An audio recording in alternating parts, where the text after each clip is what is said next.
wanda a bidiyon mu na gaba muka ce za mu yi muku bayani akan yadda ake amfani da shi dalla-dalla.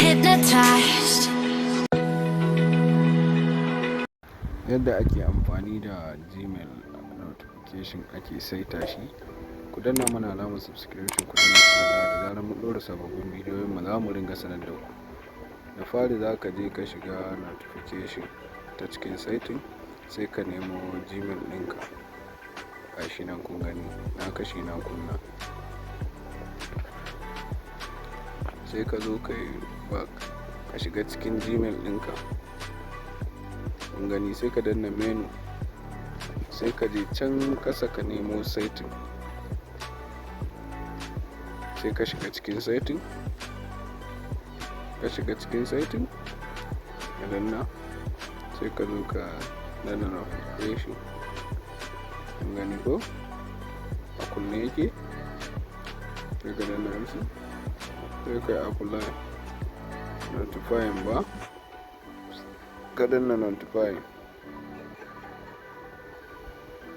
sai ka danna ka clear, sai ka dawo ka koma setting ne again, sai ka shiga application.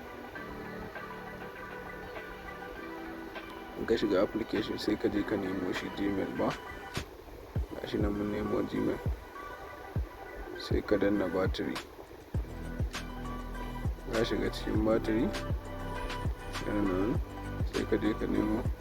Yanzu kun ga duk suna rufe kenan, sai ka danna apply application, gashi nan ba ya buɗe. Sai ka je ƙasa nan ma ne ka sake nemo Gmail ɗinka ka kashe shi. Kun gani ko,